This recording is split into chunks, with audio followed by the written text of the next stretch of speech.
So hi, my name is Eileen Engelberg, and I'm a Business Analysis and Performance Manager at Amgen. Would you please describe a typical day at your job? So a typical day at my job involves meeting with a lot of different people. So I work very cross-functionally on many different projects, which is really exciting for me. So I'm always in meetings with different people, learning about different technologies and trying to help them sort of tell their stories to the upper leadership at Amgen. What is the favorite part of your job? So my favorite part about my job is that I'm able to help people, scientists who are very, very smart and doing really innovative things here at Amgen, get funding to continue to do and progress the things that they're doing here. So a lot of times my job involves taking really complex and hard to understand stories and distilling them down into exactly what senior leadership needs to know here to be able to decide if it's something that we want to move forward with and keep funding or not. And I always hope in the back of my mind that we're able to keep funding and pushing forward some of the neat things that we're doing here. What do you find most rewarding about your job? So besides just the fact that I'm able to help a lot of people here, I really like that I am on the forefront of innovation at Amgen, and I get to see a little bit ahead of the game where we're going and some of the new things we're investing in. And I like that I get to help push the company forward into doing new things and not just staying in the status quo. Cool. Has that changed over the years? So I'm new to Amgen, and before I came here, I was actually academic scientist, so I did research in the lab. And so I think that where the biggest change for me has occurred is that before I was sort of doing a lot of research just to learn new things about how the body works, what causes disease, and now in my job at Amgen, I'm able to do work that I know will directly affect patients and help make people's lives better. When you were young, what did you dream of being someday? I love animals, and so I really wanted to be a veterinarian. I think I had that dream for maybe like 5 years, and then I turned 10 and realized that it probably wasn't going to happen, but that's really what I wanted to do. Would you tell me briefly how you decided on doing what you do now? Yeah, so I sort of alluded to it earlier, but I was an academic scientist. I did Alzheimer's research and breast cancer research and schizophrenia research, and I love that. I think the human mind is so fascinating, and it's something that I'll always be interested in. But I just sort of felt like we were doing work for the sake of doing work, and so I decided that I wanted to move into the biotech industry and move into industry as opposed to academia, because we have to do something that's beneficial for people or else we won't make money. And while it's a little controversial that we're trying to make money off of, people's health, I like that we're forced to do something that matters and that has a benefit.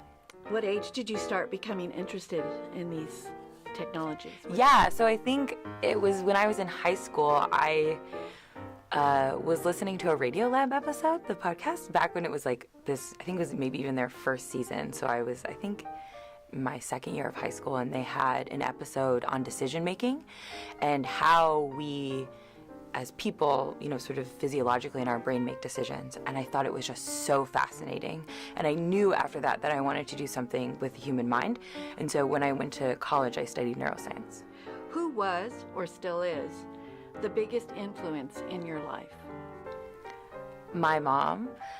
So she's an incredibly smart computer scientist. She has a PhD and raised me to think that, women can be absolutely as smart and as independent as they want to be, and that they should be that way. And she's also the person who introduced me to so many things, just sort of fostered curiosity in my life. So that Radiolab episode that I listened to was something that she showed to me. We were always sort of going on fun field trips, going to art museums, going to botanical gardens, and she just sort of never let me not be curious and not explore. And I think that that's something that benefits me all the way up to today. Mm-hmm.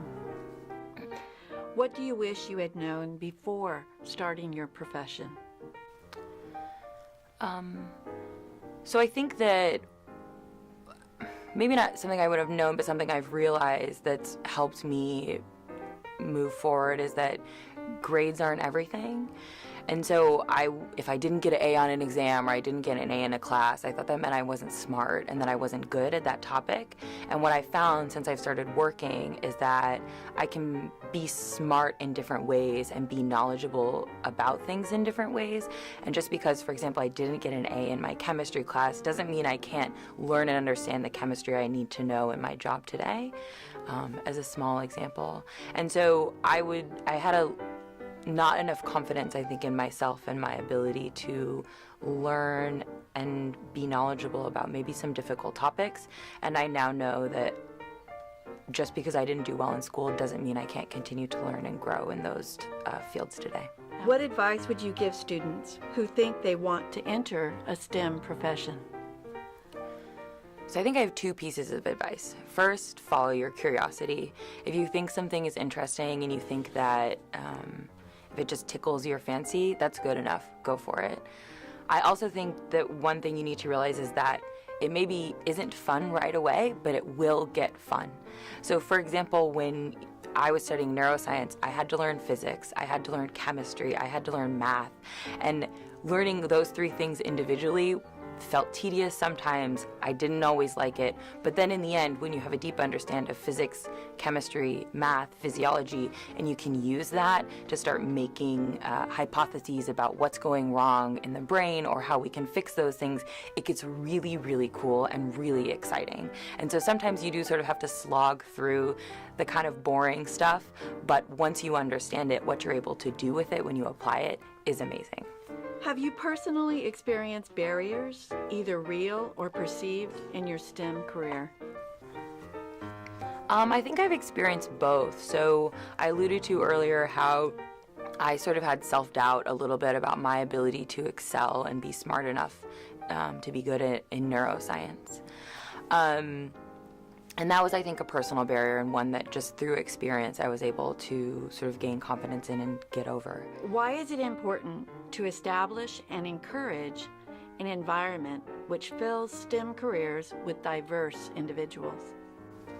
So I have a very specific answer for this that's, kind of based off of my role in healthcare, but I think that we've done a really good job as, physicians and in the biotech industry of curing and finding solutions for a lot of diseases.